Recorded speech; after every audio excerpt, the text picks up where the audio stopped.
Hey guys, in this video I'm going to talk about when your ideas are bigger than your budget. So I'm Daniel Norton, I'm a photographer here in New York. I make videos like this about business, about philosophy and gear. If you're interested in that kind of stuff, go ahead and subscribe. So I was having a conversation earlier today with a follower, and they'd basically reached out because they have a lot of really cool ideas, and to paraphrase, not exactly quote, they don't really, they don't have the budget to do them. So they wanted to know if they gave me these ideas of something that I would want to try. Now, there were ideas for portraits, and before I heard any of them, I said, that's not usually how I operate. For me, the joy of a portrait, or what I do in a portrait, is this kind of connection that I have with the person and creating it in that moment. So I don't often have like big picture ideas, generally, and especially not ones that aren't related to a certain person. Like if I'm shooting a musician, let's say, I might have this like concept or whatever, but generally speaking, I don't. I mean, I've done a few things like that, but generally speaking, it's not how I shoot. So I said, I'll listen to them. I doubt that I would actually do it, but I'm super curious because I'm always curious in new techniques and ideas, and I love talking about photography. So, we were talking, and it involved fog, and it actually sounded really cool. It sounded like a really good idea. What I said was, the best advice I could give at that moment, of course now I'm thinking about it, so I have more to say, was that if you can't, because what he had mentioned at one point was that he had done some tests, which is the right thing to do when you have a kind of out-of-the-box idea, and that it started looking pretty good on small scale. And then what I said was, well, perhaps that's the way to do it, is to work it on a small scale and make something cool. Maybe it's not exactly, maybe you thought of it as a portrait idea, but maybe this lighting would be good for something else, a miniature or whatever. We had done these really fun shots. I don't think they ever got used for anything for Adorama. I might be able to do some more if I don't have a macro lens with me, but where we had these little tiny miniatures that you can buy, and apparently this is a thing that people do. And one of my friends turned me on to it, so we were just playing around with it. And you have the like little tiny people, and you build these little sets and stuff and photograph them. So you can try ideas. I mean, yeah, it's not the same as shooting a portrait, but they're kind of fun. It's a fun way to work. So anyways, that's beside the point. What I decided I would do, though, is think about it for a minute, and I've got 3 basic kind of ways you can approach this situation of having an idea that you just can't afford, or you're not in the position to produce. And this is in no particular order, because whatever one is right for you at that moment. So the first thing I would say is that if, let's say, the idea is something that only works, well, first of all, I would distill the idea down. We've talked about this before, and make sure that some of the things that are holding you back are even necessary for that idea to work. But let's say that they are, right? Let's say that you must have this, helicopter or whatever it is that you're going to do, or you must go to this certain area that you're not able to get to because of distance, or you get a certain item or rent something or whatever,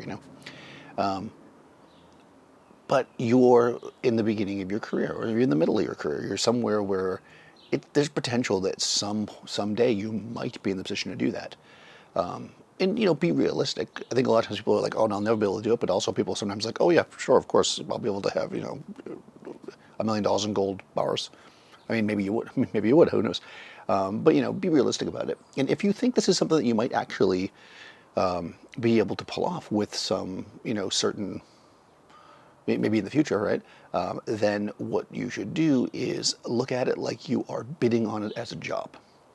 What I mean by that is, make lighting diagrams, think about equipment that you need, put a budget together as if you're doing a proposal, as if somebody is hiring you to do this. Get all your data together.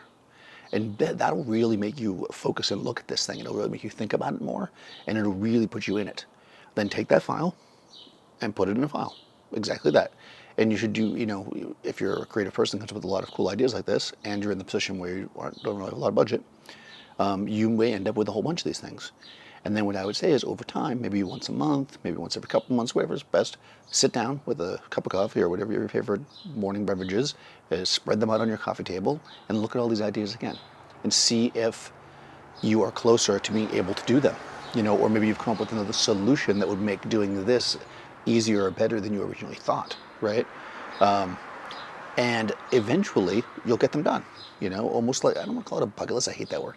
So, that kind of idea. It's like, these are future projects. Like, I know, and I mean, I don't want to I don't call it calling up specific people because it's not my place to tell you their story. But I definitely know photographers who have had stories that they wanted to do and images they wanted to create for years, like years. And then finally, the opportunity arose, and when somebody was like, hey, we want something, blah, blah, and it was close to what they wanted, they were like, aha, and they had this idea and they were able to do it. So that's totally viable. But what I wouldn't do is just make a quick one-liner and be like, oh yeah, Daniel sitting on the Eiffel Tower. Like, get into it, right?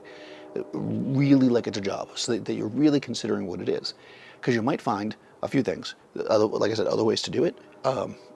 Maybe make it even better than you originally thought, or maybe in the end it was like, okay, that exercise was enough to kind of stimulate you, and now you don't even really want to shoot it.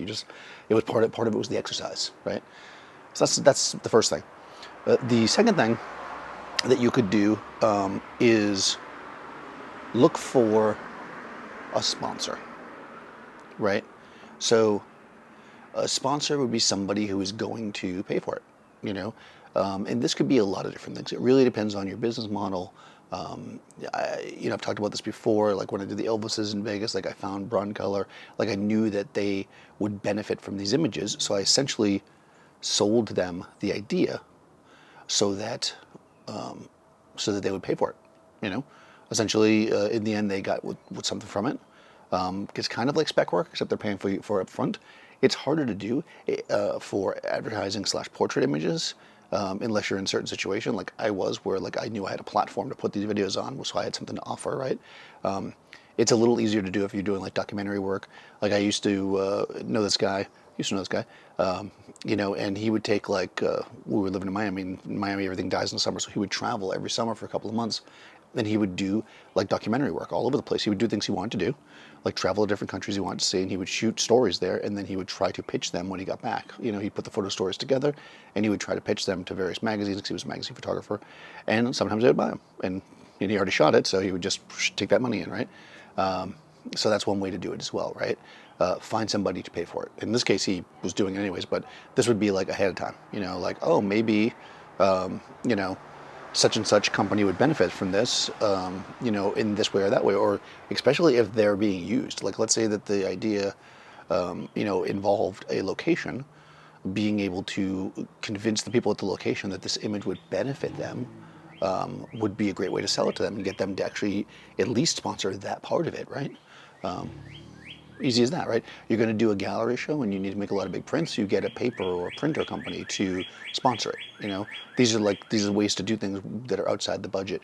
And you might think, well, I don't have connections, I don't have this, but there's lots of art grants and things like that go on. You just got to search for them. There's tons and tons of grants going on all over the country, all the time, probably all over the world, I would imagine.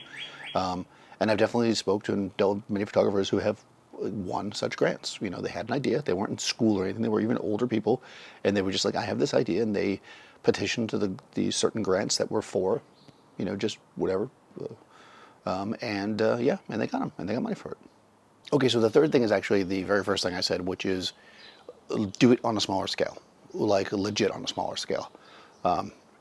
This could mean, if it's a project where, let's say you have an idea that you want to make a portrait of every ballerina in a certain ballet company, right?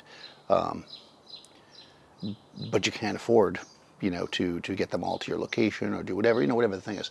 So you do one, right? Or you do a local ballet company, not the one that you wanted to do.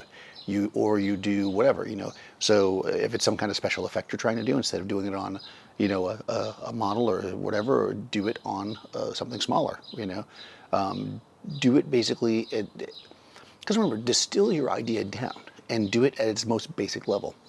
One of the things that really hurts photographers, I think, it hurts a lot of people in a lot of things, so it's not just photography, this happens in a lot of areas, is that there is this perception that things are harder than they really are, because generally the people that we see doing them are very successful.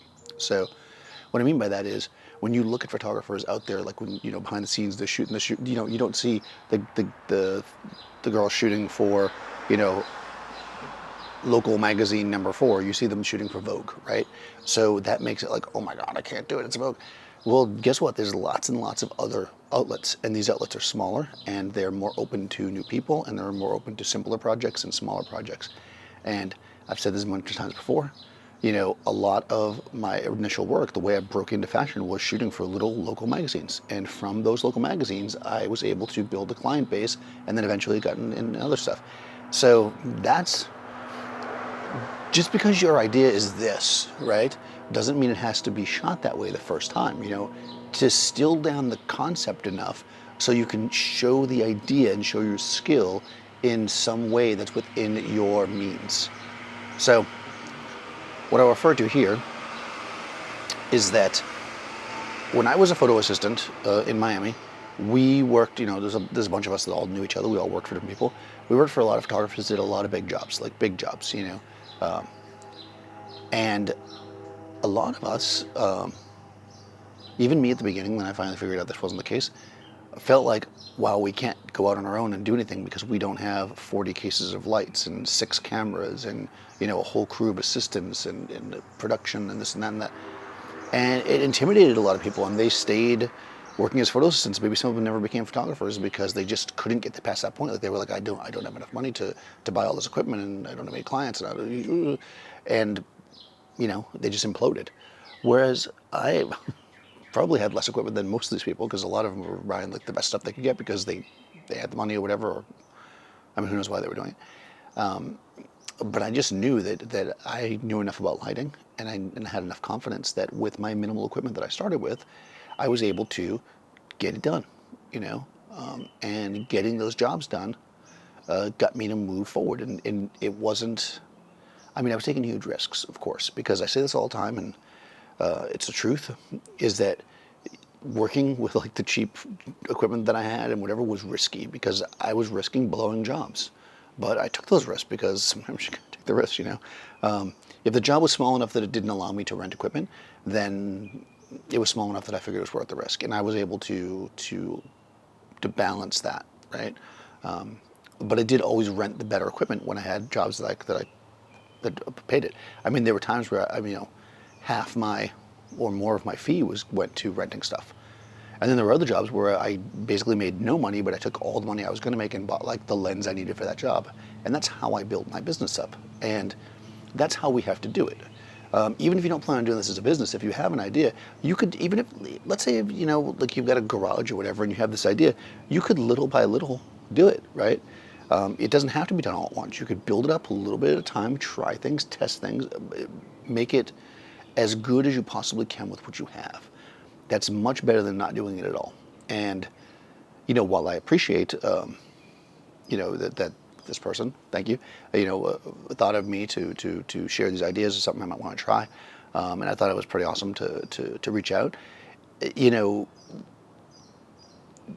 Don't feel like you can't do it, Look at your image and be like, okay, yeah, I was going to have 3 helicopters and a supermodel and a $10,000 dress and, fire breathers and a circus tent. And okay, but what was the real point here? What was I trying to show? And then do that as best you can with what you have. And then do it again and again and make it better and better each time. Because eventually you'll get something that is very strong and hopefully it captures the spirit of what you were originally thinking. So that's basically that. I think that when it comes down to it, what you really have to do is, if you have bigger ideas than budget, what you have to do is either distill your ideas down to its simplest parts so you can work on it, find somebody to help you pay for it, which is completely easier to do than you might think, or shelve it, for now. One of those 3 things will work to get you to at least move forward, So yeah, I would love to know what people think about this. Have you ever sat on a project for a long, long time and then eventually were able to do it and were like, yes? Or do you just have simple projects and it's not really an issue for you? Or do you have a lot of budget? I'd be curious. Let me know in the comments what you guys think of that. And also maybe I'll do another one about how my portrait process works, because I do think it's very interesting. Some people very much do come up with like very cool ideas and then find a person to be that subject. And then other people find people and then figure out an idea. And then there's some people that do both. And then there's probably somewhere in the middle, I guess, is where a lot of people are as well. Like a combination, if you will. And I think that's all awesome. And yeah, so if you have not already, go ahead and subscribe, and I'll see you next time.